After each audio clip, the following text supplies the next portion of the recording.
Good morning, students. How are you? I think you are very fine at your place. Today I am going to take another chapter of this geography books, geographical perspective and selected issue. मतलब इस chapter में बेटा geographical perspective कुछ position है, कुछ views वगैरह हैं जो अपन देखेंगे। अपने डेवलपमेंट्स की वजह से we are facing negative development in our society, जिसकी वजह से अपने पीपल्स पर, अपने एनवायरमेंट्स पर कुछ फर्क पड़ रहा है। उसके बारे में बात करेंगे। We will increase the people awareness regarding to these issue. इन इश्यूज को अपन को सोल्व करना बहुत कंपलसरी है। इसी वजह से गवर्नमेंट स्टार्टेड सस्टेनेबल डेवलपमेंट।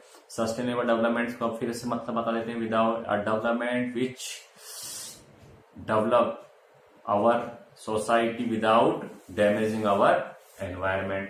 तो इसमें कुछ चीजें हैं, अब अपन पढ़ेंगे। जैसे पर्टिकुलर एरिया में ही ये फर्स्ट पोजीशंस हैं कि भाई वहां पे कुछ प्रॉब्लम्स क्रिएट होती हैं। जो एरिया जितना ज्यादा डेवलप होता जाएगा वहां पे उससे रिलेटेड कुछ प्रॉब्लम्स हैं वो जनरेट होती हैं। उन प्रॉब्लम्स को अपन ने, जैसे लास्ट चैप्टर था टारगेट एरिया प्लान, वहां पे उन टारगेट एरिया प्लान्स में उन प्रॉब्लम्स को अपन ने पहचाना ड्यू टू द सेक्टरल और प्लानिंग सेक्टर के अकॉर्डिंग, और फिर अपन ने इनको सोल्व किया। तो आज वाले टॉपिक में अपने सामने वाटर, एयर, नॉइज, पॉल्यूशंस हैं, इनको किस वजह से जनरेट होती हैं, क्या तरीके हैं। इसके अलावा लैंड डिग्रेडेशंस क्या हैं, लैंड डिग्रेडेशंस क्या होती हैं। अपन ये सारी चीजें आज इस चैप्टर में कंप्लीट करेंगे।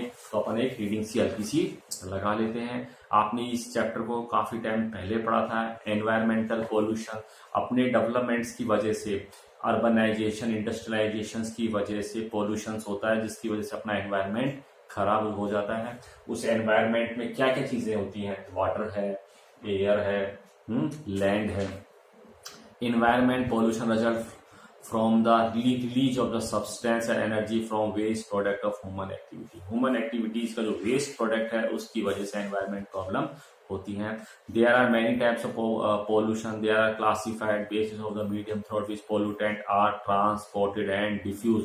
पोल्यूटेंट्स का मतलब हो गया वो पार्टिकल जिसकी वजह से पोल्यूशन जनरेट होता है, ठीक है। Pollutions can be classified air, water, land और नॉइज। अच्छा, ये टॉपिक आपने काफी सारे पढ़े होंगे अब तक, लेकिन मैं आपको बताऊंगा इसमें अब आपको क्या अलग से लिखना है, जिसकी वजह से आप, जैसे अपन ने पढ़ा है एयर वाटर पॉल्यूशन कैसे होता है कि भाई कुछ फॉरेन सब्सटेंस जो है, ह्यूमन वेस्ट मटेरियल जो है, इंडस्ट्रियलाइजेशन, अर्बनाइजेशन की वजह से अपन वेस्ट मटेरियल जो है पानी में डाल देते हैं, इसको वाटर पॉल्यूशन कहते हैं। इसमें आपको केमिकल प्रॉपर्टीज भी लिखनी पड़ेगी, नाइट्रोजन है, सल्फर है, इस तरीके से। Indiscriminate use of water by increasing pollution, population and industrial expansion has land degradation of the equilibrium of the water। अपन ने चैप्टर पढ़ा था वाटर, आपको वो चैप्टर से बहुत अच्छी हेल्प इसमें मिलेगी। सरफेस वाटर था, river, canal, lakes is never pure, it contain small quantity of suspended particle, organic and inorganic substance होते हैं इनमें, but concentration of the these substance increase the water become polluted and hence become unfit for use. हालांकि हर river में impurities रहती है, लेकिन ज्यादा अगर हो जाती है तो फिर वो पानी कोई भी काम का यूज नहीं आता है। In such a situation self purifying capacity of the water is unable to purify the water. Self purifying capacity समझ गए होंगे, आपको बताया था उस चैप्टर में। Throw water pollutants are also created for natural sources. Water pollution erosional, कुछ natural भी होता है और ह्यूमन मेड भी होता है। तो इरोजनल एक्टिविटी होगी, लैंड स्लाइड्स हो गया, decay and decomposition of plants and animal, मरे हुए एनिमल्स आ जाते हैं, प्लांट्स की पत्तियां वगैरह आ जाती है, तो भी वाटर पॉल्यूशन होता है। लेकिन इस तरीके से होता है तो अपने आप को वापस सेल्फ प्योरीफाई कैपेसिटी उसके अंदर होती है। Human being polluted water through industrialisation and agriculture and cultural activity, among this activities industry is the most significant contribution. का क्वेश्चन आ जाए वाटर पॉल्यूशन जो होता है उसमें सबसे ज्यादा फैक्टर कौन से होते हैं। आप देखो शॉर्ट फॉर्म में यहाँ पे आप सारा समझ गए। वाटर पॉल्यूशन जो है इसमें ऑर्डर, स्मेल आएगी पानी में, डिजॉल्व एंड सब्स्टिट्यूएंट सॉलिड्स वगैरह, ammonia, urea, nitrate, nitrites, chloride, fluoride, carbonate, ये लिखने हैं आपको। Then you will get a good mark. Grease आ गया, इंसेक्टिसाइड, पेस्टिसाइड्स आ गया, ये मटेरियल डाल देंगे तो होगा। जैसे एयर पोल्यूशन में oxides of sulphur, oxide of nitrogen, carbon monoxide, ये लिखोगे तो you will get a good mark. बेटा इस चैप्टर से क्वेश्चन हमेशा आता है क्योंकि ये पीपल्स अवेयरनेस के लिए जरूरी है।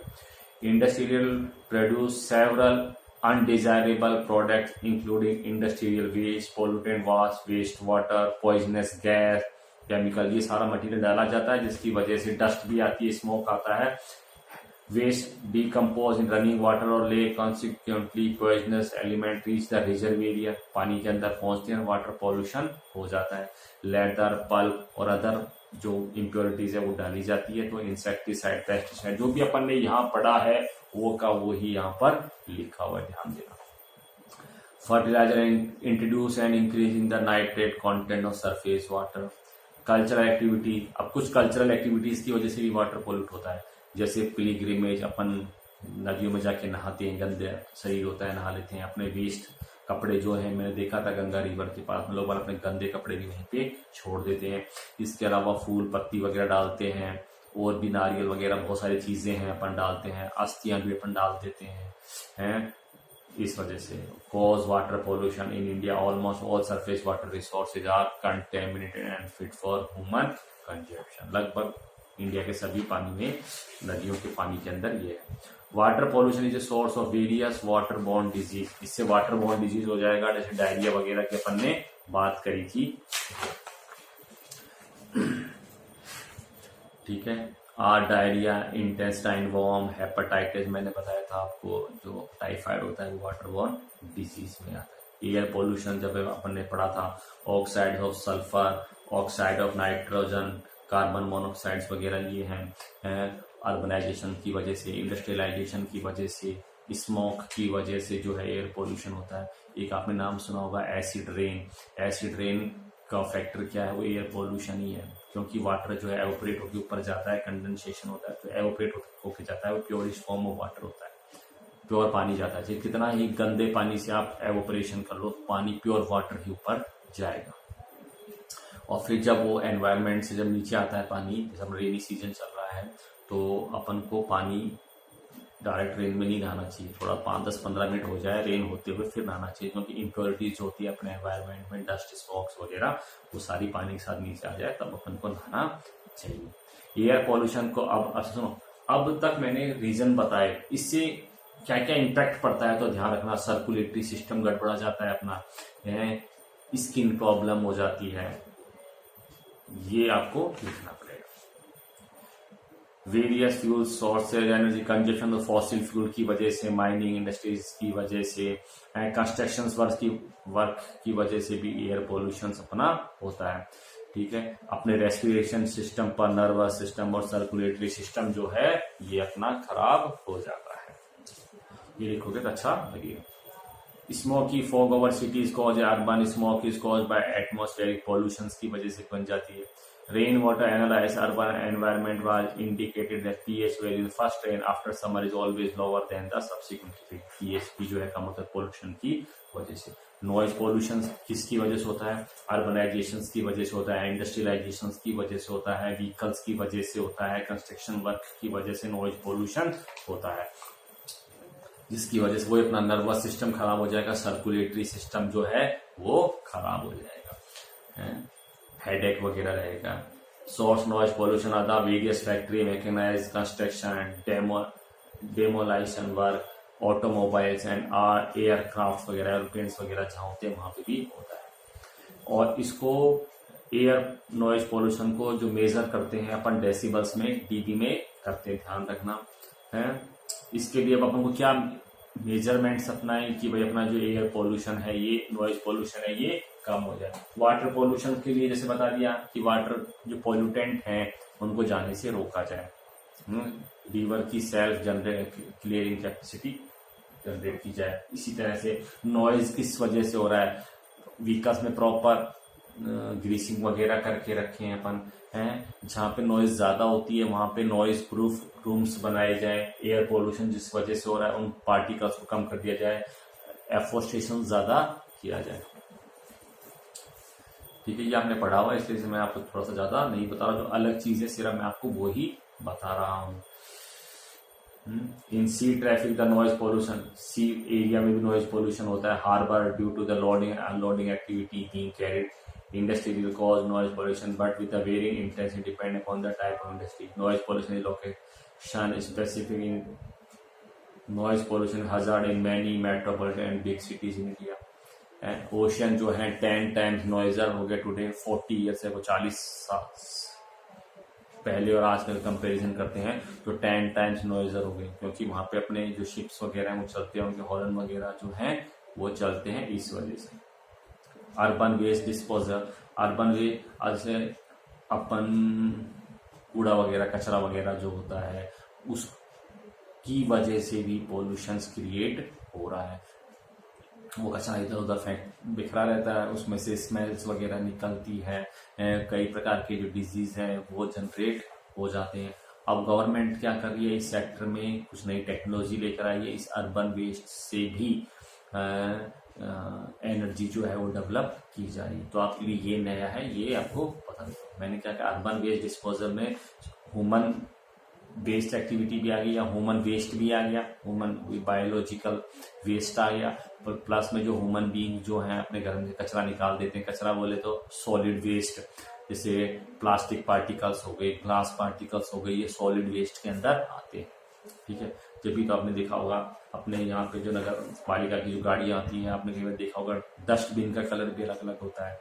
भाई ऑर्गेनिक वेस्ट या ह्यूमन वेस्ट इस डब्बे में डालें, सॉलिड वेस्ट इस डब्बे में डालें, गीला कचरा, सूखा कचरा, नाम सुना होगा आप लोगों ने। तो वो इसलिए भी ताकि जहां पे भी अपन को फेंके तो फेंकते वक्त भी अपन ध्यान रखें। Urban area generally marked by the overcrowding, congestion, inadequate facility to support the fast growing population, and consequent poor sanitary condition and foul area. Environment pollution by solid waste has now got significance because of enormous growth in quality of waste generated from various sources. अब अपन का ध्यान urban waste disposable आ रहा है, population बढ़ती जा रही है, जिसकी वजह से ये भी बढ़ता जा रहा है। Solid waste refer to a variety of old and used articles. Underline कर लेना solid waste किसको कहते हैं। For example, stained small piece of metal, broken glassware, plastic container, polythene bag, acid, floppy CD etc. dump at different places, जो अपन फेंक देते हैं। अब अगर अपन कचरा सॉलिड वेस्ट का है तो सॉलिड वेस्ट वाले डब्बे में डालें तो इससे क्या होगा, जो गाड़ियां हैं वो एक ऐसी जगह पे डालेंगी जहाँ पे जैसे डॉग्स वगैरह, कोई आपने देखो पॉलिथीन खा रही है अपनी गाय काउस वगैरह, उसी पॉलिथीन में अपन ने ह्यूमन वेस्ट भी डाल दिया, जैसे सब्जियों का छिलका वगैरह, फ्रूट्स वगैरह का जो छिलका है वो भी डाल दिया, और उसी के साथ में अपन ने सॉलिड वेस्ट भी डाल दिया, चाहे वो आपका ग्लास हो, कोई सुई वगैरह। अब गाय जो खा रही है उसको, तो वो स्मेल तो सूंघी उसने उस वेजिटेबल प्रोडक्ट की, उसको खाने लगी, साथ साथ में वो ग्लास वगैरह जिसके अंदर चले। तो कचरा डालते वक्त इस चीज का अपन को ध्यान रखना चाहिए।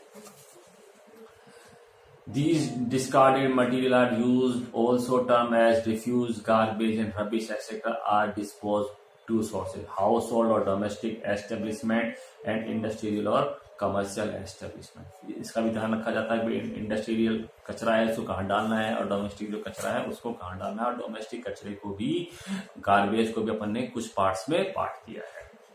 The household waste is disposed of either on the public land or on a private contracted site where the solid waste of industrial unit are collected and disposed of through public facility and low-lying public ground. The huge turnout acid debris from industrial thermal, मतलब ऐसा जो कचरा है उसको काफी दूर जाके फेंका जाता है, और ये लेवलिंग का भी काम कर देता है जो सॉलिड वेस्ट होता है। Thermal power houses and building construction or demolition have posed problem of serious sequence. Solid waste causes health hazard through creation of obnoxious smell, harboring of flies मतलब कीड़े मकोड़े हो गए, rodent में चूहे वगैरह हो गए, which act as carriers of disease like typhoid, diphtheria, diarrhea, malaria and cholera. अगर अपन कचरे का ढंग से डिस्पोजल नहीं करेंगे तो ये जनरेट होती हैं, बीमारियां जनरेट होती हैं अपन को, मतलब कि एनवायरनमेंट को जो अपन देंगे, एनवायरनमेंट अपन को रिटर्न में वो चीज वापस दे देता है, चाहे वो अच्छी चीज हो या बुरी चीज हो।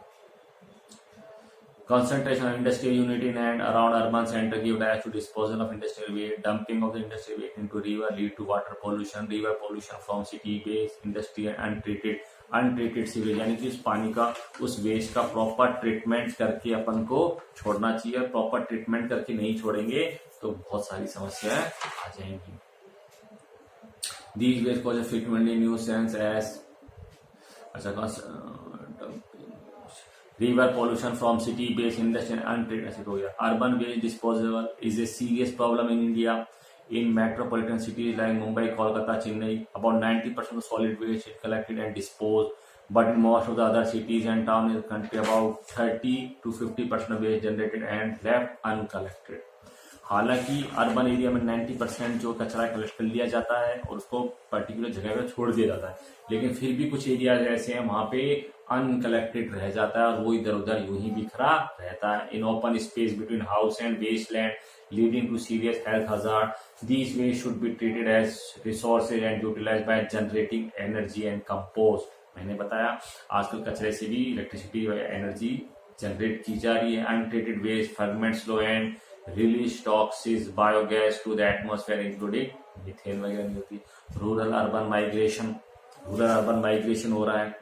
किस वजह से हो रहा है पता ही है, जॉब अपॉर्चुनिटी के लिए, फैसिलिटी के लिए पीपल्स हैं वो आपके इधर उधर घूमते हैं। तो रूरल अर्बन माइग्रेशन से क्या होगा, इससे भी मैंने आपको बताया था उस चैप्टर के अंदर नेगेटिव और पॉजिटिव इम्पैक्ट्स होते हैं। तो इस चैप्टर में अपन नेगेटिव इम्पैक्ट्स पढ़ेंगे। नेगेटिव इम्पैक्ट में क्या है, ओवर पोल्यूटेड हो जाएगा, रिसोर्सेज जो हैं उस पर वजन पड़ेगा, एनवायरनमेंट जो है वो डिग्रेड होगा। Rural population from rural to urban area is cause manufacture like demand for labour in urban area, low job opportunity rural area, unbalance pattern of development between urban and rural area. ठीक है, due to the low opportunity in small area. अब क्या होता है, rural से urban area में people जो है जॉब अपॉर्चुनिटी की वजह से आ जाते हैं, लेकिन ज्यादा लेबर आने की वजह से यहाँ पे क्या हो गया, एम्प्लॉयमेंट जो है कम हो गया, या पीपल्स को इतना पैसा नहीं मिलता है जिसकी वजह से वो ढंग से रह सके, जिसकी वजह से मेगा सिटीज में क्या हो गया, स्लम्स वगैरह जो है वो डेवलप हो जाती हैं। वहां पे कई सारी डिजीज जो है वो जनरेट हो जाती है। एक केस स्टडी पढ़ते हैं, रमेश जो था ही remains 20,000 per year to his father, native place में भेजता है ये। एक केस स्टडी पढ़ते हैं, Ramesh has working in a contract as a wider construction site तिलचुर में for last 2 year. He move with the contractor to various place like Surat, Mumbai घूमता रहा। यहाँ पर ही रिमेट्स मतलब अपने रुपए जो उसको पैसे मिलते हैं उसमें से 20,000 अपने पापा को गांव में भेजता था। इस रेमेडीज की वजह से उसके गांव में डेली कंजप्शन में काम आ जाता है, हेल्थ केयर में काम आ रहा था, स्कूलिंग ऑफ चिल्ड्रन एक्सेट्रा में वो पैसा काम आ रहा था। Part of the money used, उस पैसे का use agriculture, purchasing of land and building of house में भी हो रहा था। Standard of living of the Ramesh family improve significantly, living condition अच्छी हो रही थी। रेमेडीज पड़ा था अपने माइग्रेशन के अंदर। 15 year ago the situation was not the same, the family was passing through various tough time. 3 of his brother and family had to survive on 3 acres of land। पहले सही चल रहा था लेकिन धीरे धीरे समस्या आने लगी। The family was highly in debt. Ramesh had to discontinue his study after 9th standard. He was father hard pressed when he got married. शादी होने के बाद भी समस्या आने लगी जाती है। He was also impressed by some successful out migrant of his village. Ramesh की कहानी पढ़ रहे हैं, पहले सारा 20,000 रुपये भेजता था, घर की कंडीशन अच्छी थी, लेकिन 15 साल पहले क्या हुआ, हार्ड टाइम था। इनके पास 3 एकड़ जमीन थी, इस 3 एकड़ जमीन में सारा काम नहीं चल रहा था। फिर इसकी शादी होगी, पैसे खर्चे बढ़ गए। फिर रमेश ने देखा कि कुछ पीपल जो आउट माइग्रेंट होते हैं, बाहर जाते हैं और अच्छा पैसा वगैरह कमाते हैं, तो इसने भी सोचा कि मैं भी बाहर चला जाता हूँ और पैसा कमाता हूँ। He made a move to Punjab with his friend. He worked there in wooden factory 6 months at the rate of 20 per day। 98 में इसको इतने रुपए मिल रहे थे। Apart from the crisis of managing his personal expenditure from his meager income, he was also facing difficult। अब 20 रुपए per day इसको मिलते थे, जिसकी वजह से इसकी पहले ही खुद की हालत खराब चल रही थी, क्योंकि वो लिविंग कंडीशन जो थी शहरों में बहुत एक्सपेंसिव होती है। Then he decided to change his place of work from Ludhiana to सूरत। फिर लुधियाना से सूरत आ गया अपने फ्रेंड के साथ में ही। He learned the skill of welding in Surat after he was improving to different place with the same contract अपने आप में इम्प्रूवमेंट करता रहा। इकोनॉमिक कंडीशन ऑफ इम्प्रूव हुई, जब उसकी कंडीशन अच्छी हुई उसने स्किल्स डेवलप करी तो इकोनॉमिक कंडीशन अच्छी हो गई, फैमिली की कंडीशन अच्छी हो गई। It can't shift them with him as the job is temporary and transferable. Ramesh जो था, he is bearing the pain of separation near and dear one. हालांकि रमेश की कंडीशन अच्छी हो गई थी, फैमिली को पैसा भेज रहा था, लेकिन फिर भी वो अकेला रहता था, खुद की प्रॉब्लम भी थी उसकी, अकेला थलग रहता था, लेकिन वो फैमिली को नहीं रख सकता था अपने साथ में क्योंकि उसकी जॉब टेम्परेरी थी और ट्रांसफर होते रहते थे। Comments, in developing country poor semi illiterate and unskilled like Ramesh migrant from rural to urban area. Unskilled person आ जाते हैं, हालांकि कुछ फेस करने के बाद में इनकी जो कंडीशन है बाद में ठीक हो जाती है, लेकिन फिर भी कहीं ना कहीं जैसे बताया था ये separation of is near and dear ones का रहता ही है। Ramesh migrant from rural area frequently end up performing managerial job at low wages in informal sector in urban area. Informal sector बता देता हूँ बेटा, अंडरलाइन कर लेना, इनफॉर्मल और फॉर्मल सेक्टर में अंतर। देखो फॉर्मल सेक्टर में क्या होता है, 183 डेज से ज्यादा काम मिलता है, मेडिकल फैसिलिटीज वगैरह मिलती है, इंश्योरेंस वगैरह और भी कई प्रकार के अलाउंसेस वगैरह मिलते हैं, तो ये तो होता है फॉर्मल सेक्टर। इनफॉर्मल सेक्टर में 100 लिखना पड़ेगा आपको, डेज तो कंपलसरी है, 183 डेज से कम काम मिलता है पूरे ईयर के अंदर। दूसरे अलाउंस वगैरह नहीं मिलते हैं, जैसे फॉर्मल में संडे की छुट्टी होती है, गजेटेड हॉलीडे की छुट्टी होती है और उसका पैसा भी लोगों को मिलता है, ठीक है। इनफॉर्मल सेक्टर में संडे और गजेटेड हॉलीडे वगैरह जो होंगे उनकी छुट्टी का पैसा नहीं मिलेगा, तो ये होता है। Since wages are very low to support the family at the place of destination, the spouse are left behind in rural area to look after children and elderly. Comments, ये प्रॉब्लम आती है, प्रॉब्लम्स ऑफ द स्लम। अब क्या होता है, जैसे मैंने अभी आपको बताया, जो रमेश जो था गांव से शहर में आ जाता है, लेकिन लिविंग कंडीशन पैसे ज़्यादा नहीं मिलने की वजह से उनको ऐसे एरिया में रहना पड़ता है जो कि गवर्नमेंट लैंड पे या प्राइवेट लैंड के ऊपर झुग्गी झोपड़ी वगैरह बना के रहने लग जाते हैं। तो वहाँ पे पता ही आपको कोई भी फैसिलिटी नहीं होती है, ना तो वाटर फैसिलिटी होती है, ना इलेक्ट्रिसिटी बेस्ड फैसिलिटी होती है, सीवरेज सिस्टम भी सही नहीं रहता, ड्रेनेज सिस्टम, वेंटिलेशन सिस्टम भी सही नहीं रहता। Concept of urban or urban center is defined in settlement generally. Settlement geography to differentiate from the rural and which you have learned in some previous chapter. Both urban and rural settlement are different in their function. Urban और rural center जो function होते हैं अलग अलग होते हैं. Apart from these, rural and urban have also emerged into two separate cultural, social, political, economic and technological divide रहता है. इकोनॉमिक कंडीशंस के अलावा दूसरे भी पॉलिटिकल, सोशल, कल्चरल में भी डिवाइडेशन रहता है रूरल अर्बन एरिया में। India beach has a pre dominance of rural population, सबसे ज्यादा पॉपुलेशन अपनी 69% पॉपुलेशन जो रूरल एरिया में रहती है 2011 के डेटा के अकॉर्डिंग। अंडरलाइन कर लेना इसको।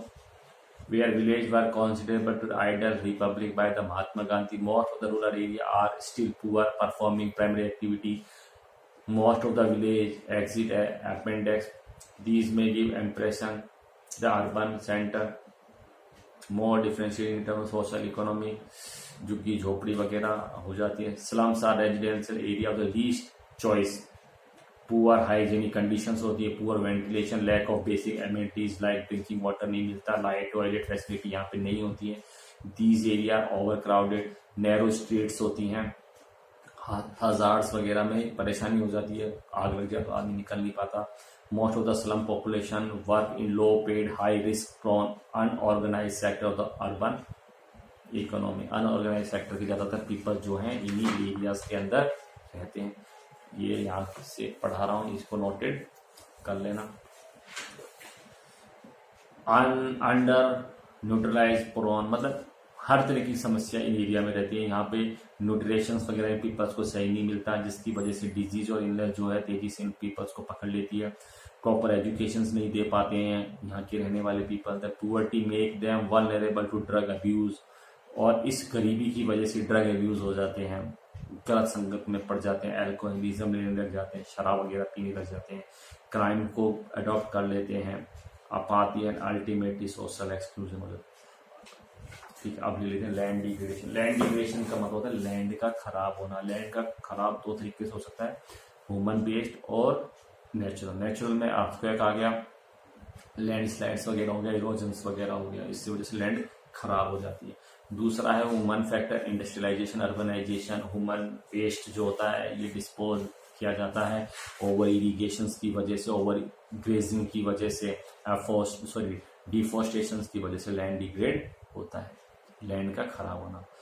The pressure on agricultural land increase not only due to the limited availability but also by the deterioration of quality of agricultural land. Soil erosion, waterlogging, salinization and alkalinization of land lead to land degradation. बता दिया, आपको समझ में आ गया होगा। What happen if land is consequently used without managing its fertility? Land is degraded and productivity decline. Land खराब होने लग जाती है तो उसकी प्रोडक्टिविटी भी कम हो जाती है। Land degradation is generally understood either as a temporary or a permanent decline in productivity capacity of the land. Land degradation को टेम्परेरी भी मान सकते हैं और परमानेंट भी मान सकते हैं, प्रोडक्टिविटी कैपेसिटी जो लैंड की वो के according. Though all degraded land may not be waste land, सारी की सारी जो डिग्रेडेड लैंड है वो वेस्ट लैंड नहीं होती है, but unchecked process of degradation में lead to conservation to waste. The two processes that include land degradation, natural land created by the human being, National Remote Sensing Center (NRSC) underline कर लेना, classify waste land by using remote sensing technique and it is possible to categorize these waste land according to the process have creating them. ये पता लगाता है कि कौन सी land degrade है। There are various few types of waste land such as gullet and ravines. Chambal reverse के बारे में बताया था, वहाँ पे दोहरे वगैरह बनते हैं। डेजर्ट और कोस्टल सैंड बेर, मतलब कि इन्होंने लैंड डिग्रेड जो है उसके भी कई सारे सेक्शंस बना रखे हैं। Barren rocky area, steep slope land, glacial area which are primarily caused by natural agents. There are other of degraded land such as waterlogged and marshy area. दलदली वाले एरिया जो होते हैं वो भी लैंड डिग्रेड के अंदर ही आते हैं। देखो लैंड डिग्रेड कहाँ कहाँ होगी, रेवाइन वाले एरिया में होगी, डेजर्ट एरिया है, कोस्टल एरिया जो है जहाँ पे रॉक्स वगैरह हैं, स्टीप स्लोप्स हैं, खड़े ढाल वगैरह है, वहाँ पे डिग्रेडेड लैंड रहती है। इसके अलावा मार्शी लैंड भी होती है। Land affected by salinity and alkalinity and land with or without scrubs which have largely be used by natural as well as human factor की वजह से लैंड अपनी डिग्रेड होती है। There are some other types of wasteland such as degraded shifting cultivation area, degraded land under plantations, crop, degraded forest, degraded pasture, mining activities की वजह से भी लैंड अपनी होती है। मैंने समझा दिया डिग्रेड होने के पीछे दो फैक्टर हैं, मैन मेड और नेचुरल। नेचुरल तरीके से लैंड डिग्रेड बता दिए मैंने आपको, रिवाइंस वगैरह हो गए, मार्सी लैंड हो गए, रॉकी स्टीप स्लोप्स वगैरह हो गए। एक केस स्टडी दी गई है यहाँ पे, जोधेबार district is located in the western most agro climatic zone in Madhya Pradesh में है। It is in fact one of 5 most backward district of the country है इस एरिया में। It is characterised by high concentration of tribal population. The people suffer due to poverty which has been accentuated by high rate of the resources degraded both forest and land. The watershed management program funded by both the Ministry of Rural Development, watershed management लगाया गया है, पानी को conserve करने का system था, ठीक है। Agriculture government of India have been successfully implemented in Jodhpur district, which has gone a long way in preventing land degradation and improving soil quality. मगर वही टारगेट एरिया प्लान की तरह पीपल गवर्नमेंट एक area को select कर लेती है, फिर उस एरिया को ज़्यादा से ज़्यादा कोशिश की जाती है डेवलप करने की, जिसकी वजह से ये लैंड डिग्रेड थी, लेकिन फिर बाद में कुछ मेजरमेंट्स किए गए जिसकी वजह से सॉइल क्वालिटी इंप्रूव हो रही थी। वाटरशेड मैनेजमेंट प्रोग्राम लगाए गए यहाँ पे between land water and vegetation and attempt to improve the livelihood of people through natural resources management and community participation. मतलब सिर्फ गवर्नमेंट का ही काम नहीं था, वहाँ के सभी पीपल्स मिलकर इस काम को आगे बढ़ा रहे थे। In the past 5 year the programme funded by the, इस प्रोग्राम को फंडेड पैसा कहाँ से मिल रहा था, ministry of rural development alone. implemented by the Rajiv Gandhi Mission for Watershed Management had treated 20% of the total area under Jodhpur district.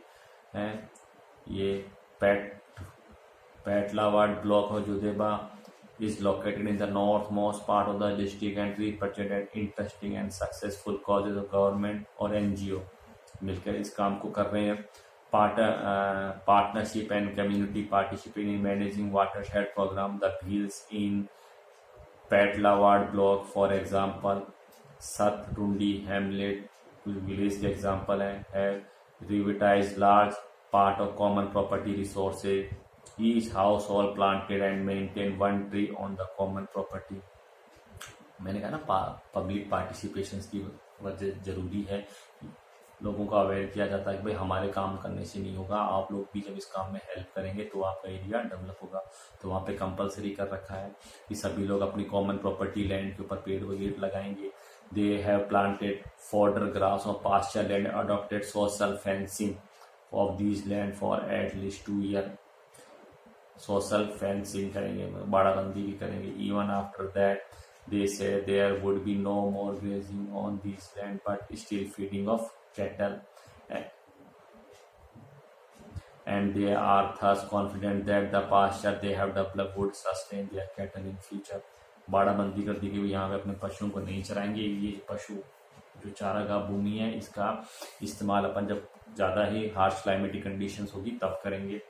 An interesting aspect of the experience is that before the community embarked upon the process of management of the pasture, there was an encroachment on the land by the villager from an adjoining village. पहले लोगों ने इस पे जबरन कब्जा वगैरह कर रखा था. The villagers contested the right of the common land. Ensuing conflict was tackled by the village, offering to make the defaulter encroachment CBR ecosystems वगैरह इन लोगों ने लागू किए हैं. ठीक है, एक बार हल्का सा आपको प्रॉब्लम्स ऑफ द स्लम्स ये आपको बताया था. प्रॉब्लम्स ऑफ द स्लम्स क्या है कि पीपल जो स्लम्स एरिया में रहते हैं, स्लम्स एरिया में पहले कौन रहते हैं? स्लम एरिया में वो पीपल रहेंगे जिसमें लिखा था अनऑर्गेनाइज सेक्टर में काम करने वाले, लो वेजेस वाले बंदे यहाँ पे रहते हैं. मोस्टली माइग्रेंट्स पीपल्स होते हैं जो गांव से शहर की तरफ आते हैं जॉब अपॉर्चुनिटी के चक्कर में. लिविंग कंडीशन या लिविंग स्टैंडर्ड जो है शहरों में काफ़ी एक्सपेंसिव है. इस वजह से इन स्लम्स एरिया जो है डेवलप हो जाते हैं. अब स्लम्स एरिया में प्रॉब्लम्स क्या आती है? ड्रिंकिंग की आएगी, इलेक्ट्रिसिटी नहीं होती है यहाँ पर, ड्रेनेज सिस्टम अच्छा नहीं होता, वेंटिलेशन सिस्टम अच्छा नहीं रहता, नैरो स्ट्रीट्स वगैरह रहती हैं, हजार्ड्स फायर्स वगैरह जो लग, एक घर में आग लग जाएगी तो लगभग सभी में आग वगैरह जो है लग जाती है. तो ये चैप्टर था. Ocean 10 times noisier today than 40 years ago. The steady creeping institution of our oceanography has revealed that ocean noise has increased tenfold since the 1960s. ओशनोलॉजिस्ट जो सेंस वेगन्स थे, कुछ नेम्स वगैरह इनमें दिए गए हैं. अब यहाँ देखो गंगा रिवर और Brahmaputra Ganga sources of the pollution, Ganga and Yamuna river की जैसे रिवर है, पोल्यूटेंट क्या सारा कुछ अपन इसको देख लेते हैं एक बार. जैसे रिवर गंगा है उत्तर प्रदेश, बिहार और वेस्ट बंगाल में फ्लो होती है, ध्यान रख लेना. Polluted state down stream of Kanpur, कहाँ पे इसको ज़्यादा कचरा मिलता है? वाराणसी, कानपुर और फरक्का जो बराज है यहाँ पे इसको पोल्यूटेंट मिलता है. नेचर ऑफ द पोल्यूशन क्या है? पोल्यूशन किस तरह का है? इंडस्ट्रियल पोल्यूशन है, कानपुर से मिलता है. Domestic waste from urban centre से मिलता है. Dumping of carcasses in the river डाल दिया जाता है. मेन पोल्यूटेंट्स कौन कौन से एरियाज आ गए? कानपुर, इलाहाबाद, वाराणसी आ गया. यमुना रिवर जो है दिल्ली और उत्तर प्रदेश में फ्लो करती है. Delhi to confluence with the Chambal, Delhi, Mathura and Agra. ठीक है, ये अपना पानी किधर साइड से लेके जाती है. अब यहाँ पे नेचर ऑफ द पोल्यूशन क्या है? इसमें extension of the water by the Haryana and Uttar Pradesh for irrigation, agriculture run off resulting in high level of micro pollutant in the Yamuna, domestic and industrial waste of Delhi follow आ गया. अच्छा, अब जरा इसमें आ जाते हैं, ये वाला और पढ़ लेते हैं. अपने तेजी से पढ़ दिया था बेटा, ये याद करने जरूरी है पोल्यूटेंट कौन कौन से हैं और सोर्सेज ऑफ पोल्यूशन क्या है. सोर्सेज ऑफ पोल्यूशन तो आप आसानी से पता लगा पाओगे केमिकल प्रॉपर्टीज आपको लर्न करनी पड़ेगी। Air pollution, oxide of sulphur, oxide of nitrogen, carbon monoxide, hydrocarbon, ammonia, lead, ये रहते हैं। सोर्सेज ऑफ पोल्यूशन में क्या रहेगा, कंजप्शन ऑफ कंबस्शन ऑफ कोयले को जलाने के बाद में पेट्रोल और diesel, industrial process, solid waste disposable, sewerage disposal की वजह से एयर पोल्यूशन होता है। मतलब एयर पोल्यूशन का मतलब स्मेल वगैरह भी आती है। वाटर पोल्यूशन में क्या गया, जैसे suspended solid, ammonia, urea, nitrates, nitrites, chloride, fluoride, carbonate, oil and grease, insecticide, pesticide, tannin, MPM, bacteria count, sulphate and sulphides, heavy metal में leads, arsenic, mercury, magnesium etcetera, radio active substances वगैरह ये है। इनके sources कौन से हैं, sewerage disposable, urban run off, toxic effluent from industrial run off, over cultivated land and nuclear.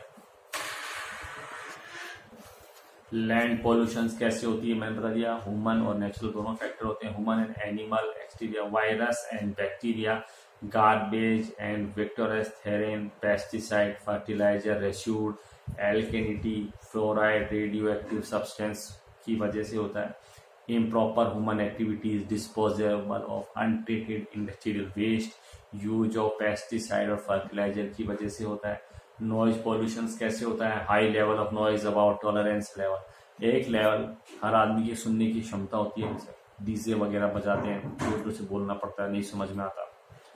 किस वजह से होता है, aircraft, automobile, train, industrial process, advertising, media वगैरह जो चिल्लाते रहते हैं, सुनो सुनो सुनो, इस तरीके से ये आपका पॉल्यूशन वगैरह होता है।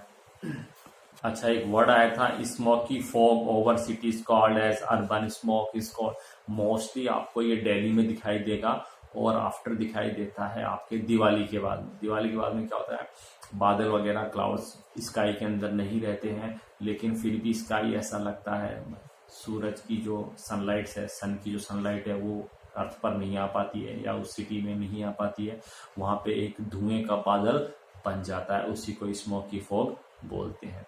इसकी वजह से हार्मफुल इफेक्ट पड़ता है ह्यूमन हेल्थ पर, क्योंकि वो पोल्यूशन क्रिएट हो जाता है चारों तरफ है, जाने का कहीं रास्ता मिलता नहीं है। और उसी टाइम में ही हरियाणा पंजाब में कहा जाता है कि वहाँ पे फसलों में भी आग लगा दी जाती है, जो वेस्ट फसल होती है उसमें, तो उसके धुएं की वजह से भी वो सिस्टम हो जाता है। तो इस वजह से पीपल्स में क्या इफेक्ट आता है, वही नर्वस सिस्टम खराब हो जाता है, सर्कुलेटरी सिस्टम खराब हो जाता है, ईचिंग प्रॉब्लम, आइज में जलन वगैरह जो होती है, जलन वगैरह जो होती है ये पैदा हो जाती है। इसलिए जो गवर्नमेंट होती है टाइम टाइम पे सर्कुलेशन निकालती रहती है ताकि ये चीजें ना हो सके। आप लोगों ने आज वाटर पढ़ लिया, इसमें केमिकल प्रॉपर्टीज लिखना जरूरी है। इन सभी में एयर पोल्यूशन कैसे होता है, नॉइज पोल्यूशन कैसे होता है, इनको क्वेश्चन में आ जाता है। इनको कंट्रोल करने वाले फैक्टर्स के बारे में भी बात करते हैं। लैंड डिग्रेडेशन कैसे होता है, ह्यूमन मेड फैक्टर है और नेचुरल फैक्टर है। आपके लिए नया था लैंड डिग्रेडेशन, बता ही दिया आपको। फिर एक नया था अर्बन वेस्ट डिस्पोजल था। अर्बन वेस्ट डिस्पोजल में कौन कौन से आ गया, वेस्ट, सॉलिड वेस्ट आता है, ड्राई वेस्ट वगैरह, ठीक है। ये अर्बन वेस्ट मेजर प्रॉब्लम हो गई है। पीपल जो है अपना अनट्रीटेड जो मटेरियल है वो यूं ही कर देते हैं, हालांकि गवर्नमेंट बहुत ज़्यादा कोशिश कर रही है, पीपल अवेयरनेस ज़रूरी है। 90% जो गार्बेज है वो कलेक्ट कर लिया जाता है, और गाँव में या रूरल एरिया में या कुछ भी एरिया ऐसे हैं वहाँ पे 30 to 50% वो अनकलेक्टेड रह जाता है, जिसकी वजह से वो इधर उधर घूमता रहता है। कई डिजीज जो हैं वो भी जनरेट वगैरह हो जाते हैं। गवर्नमेंट जो है अर्बन वेस्ट को कंट्रोल करने के लिए बहुत बड़े पैमाने पे वर्क कर रही है। इंडस्ट्रीज को हिदायत दी गई है कि वो अपना अनट्रीटेड वेस्ट मटेरियल इधर उधर नहीं फेंके, प्रॉपर ट्रीटमेंट प्लांट्स लागू करें। फिर भी पीपल्स अवेयरनेस है, दिखा रहे थे तो ये रहा। इसमें एक इन्होंने आपको क्या कहते हैं कार्टून दे रखा, I move into this second floor for the first to get a view of the sea, कि मैंने फर्स्ट फ्लोर से सेकंड फ्लोर पे गया था ताकि मुझे सी का व्यू दिखाई दे। And the garbage has filled up to the level of stating the view, और जो कचरे का ढेर है वो इतना बड़ा हो गया है कि मेरे को इस व्यू को नहीं दिखाई दे रहा। अब यानी कि ये एक बनाया गया है, इसी तरीके से ये सारा कुछ है। फिर भी दिक्कत हो आप कॉल करें, पूछें। बाय।